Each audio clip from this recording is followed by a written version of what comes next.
Hi guys, how you all doing? Welcome to Celtic Park, where Newcastle have been pretty much battered today in their first pre-season friendly of the season. It finished Celtic 4, Newcastle 0. I don't know if you're Celtic or Newcastle fans, but a couple of Newcastle fans walking back, no happy.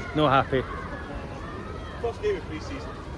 First game of pre-season. You've just changed your mind when you know I'm recording, don't you?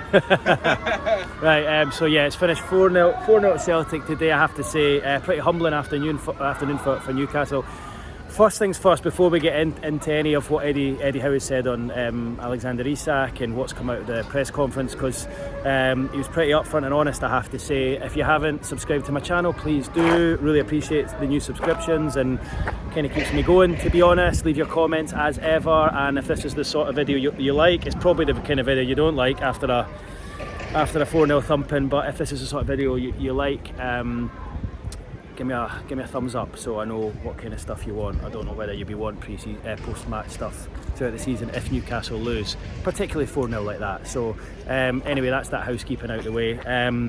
Yeah, poor stuff from Newcastle today. Look, they're about 3 weeks behind Celtic in terms of the preparation. You could see that.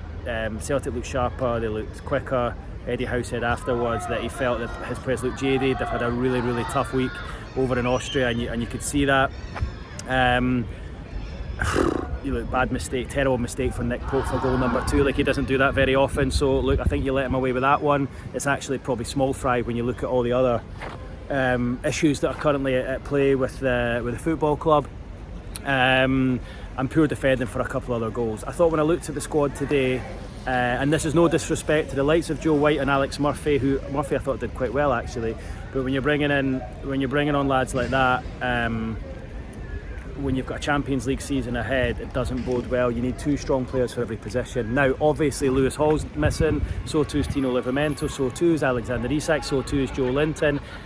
I get that, there are big players missing, but the squad still for me looks too thin, and I think we all agree when you're losing Wilson, you're losing Longstaff, you need to replace these guys, and the squad's getting thinner on the ground when you need more players. I mean, the sight of, and this again, no disrespect to Will Osula, but he's still learning his trade. Will Osula leading the line for an hour today just said everything about how difficult this situation is becoming and how much Newcastle need to add players ASAP.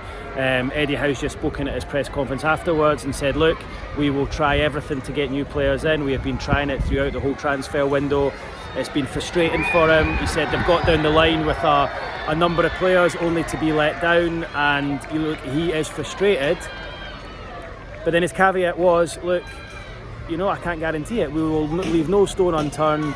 We will be as professional as we possibly can be, but I can't guarantee it because the pool of players we're looking at is very small, and these players need to tick the right boxes. So let's see what the next few weeks brings.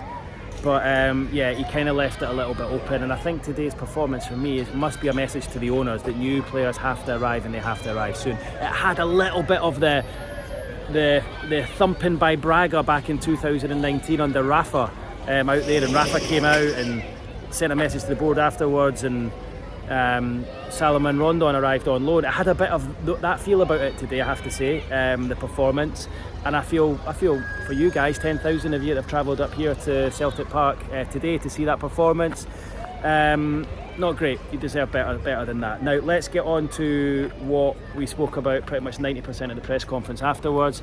Alexander Isak. Eddie Howe has said in his post-match press conference that he decided, and I think we have to take him face value here, he's normally pretty honest for these sorts of things, and I thought it was an honest update from him. It really was. He said that it was his decision to send Alex back home to Newcastle. He said he's been with him all week in Austria. He travelled to Glasgow with him yesterday afternoon, and then he sent him back to Newcastle. It was his decision, and he decided to do it because there's so much speculation swirling around his head. He said it would have been unfair to have had him sat in the stand watching on with all that going on. So look, an interesting decision, because, you know, does that mean that Alex's head has been not so much turned, but does that mean that Alex has been affected a little bit by what's going on? I would certainly say that's the case, because if he was unaffected by it, then he would sit in the stand and watch the game alongside Joe Linton. If he was unfazed by it, that's what he would have done. So it sounds to me like he has been affected by what's been written, what's been said, the speculation, the constant reports, the fact that Liverpool have made some form of approach. Eddie was asked a direct question today, has there been an approach? And he said there's been no formal approach, so he didn't say there's been no approach. So it sounds to me like Alex has been affected by it, and that's why he's been sent home. But that's not the reason he didn't play. He said the reason he didn't play was because they're managing his minutes. He wasn't ready to play, and he wants to keep him fresh for next week. So you have to take him on face value on that, and that's why he didn't play alongside Joe Linton. But rather than have him sat here watch, he sent him back home. In many ways, I get it. Like, what would have Alexander Isak have got out of sat watching that 4-0 defeat today, other than probably being even more frustrated and, you know, looking at his phone and whatnot. So I get it. Like, if he wasn't going to play, I get it.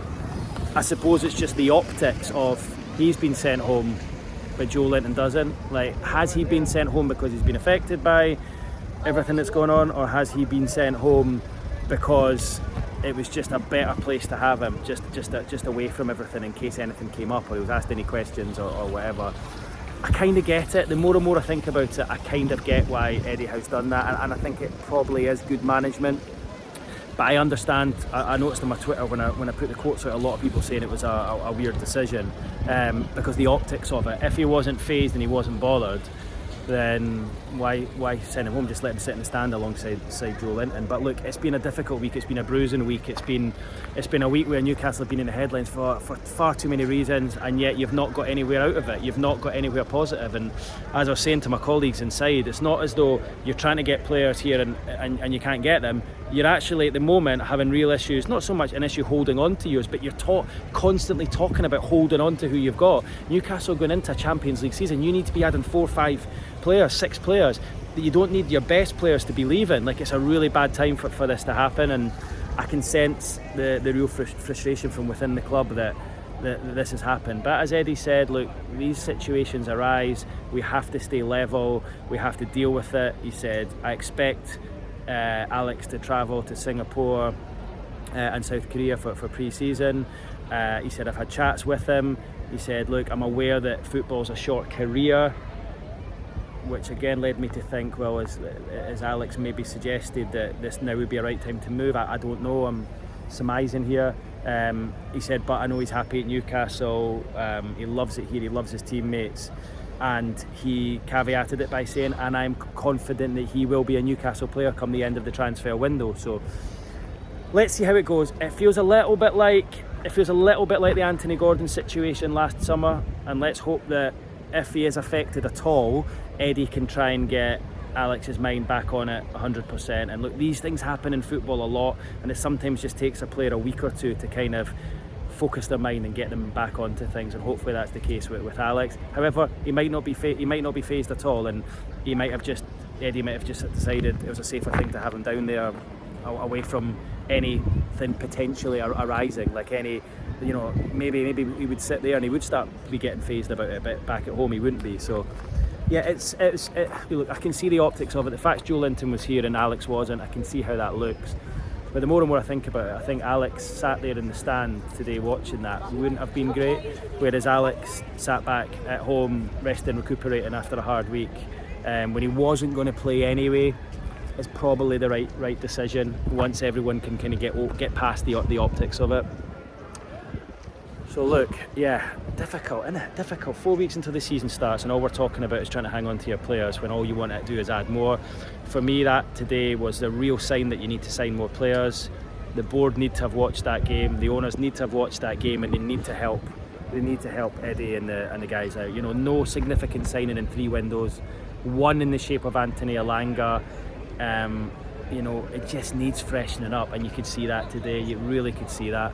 I wasn't expecting Newcastle to come here and win today. I thought it might be a draw, maybe a 2-1 defeat. I wasn't expecting a 4-0 defeat like that. But as Eddie said afterwards, he said, look, it's maybe not the worst thing, because sometimes a defeat like that focuses the minds a little bit more, and it allows us to, you know, realise where we need to be and beyond. And you know, if you go there, if you came here today and coasted at 2-0, perhaps maybe next week at training might not have been as full on as what it will be now off the back of that. So yeah, chasing an afternoon for Newcastle, I have to say. Difficult times. The ISAK situation won't go away. The fact he's been sent home is going to, you feel like, rumble that on till next week. What they need to do is get some kind of clarity on the situation. But Eddie said afterwards, look, I can't give you any assurances on anything. So a lot has gone on. We've probably only heard a small percentage of it. But look, social media is a bit of a killer, isn't it? Everyone talking about it, me talking about it in this video.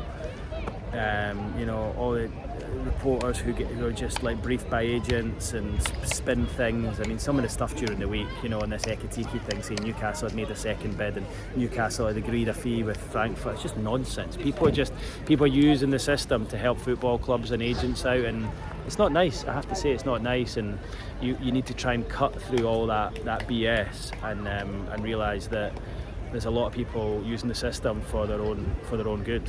So sorry, that's led to a bit of a ramble from me, guys. But yeah, enjoy your few drinks in Glasgow, a place where I lived for, 8 years. Missed it actually, missed the place, really like it. Don't miss the traffic, don't miss the potholes in the road. Don't miss walking away from Celtic Park, having seen either my team or the team I cover get absolutely hammered. But there we go, it's happened again. Alright guys, leave your comments below. Hope I haven't rambled too much, but obviously that Alexander Isak stuff is the main line out of today's news conference. Let's just hope Newcastle can get some resolution soon. Cheers guys, speak soon, bye bye.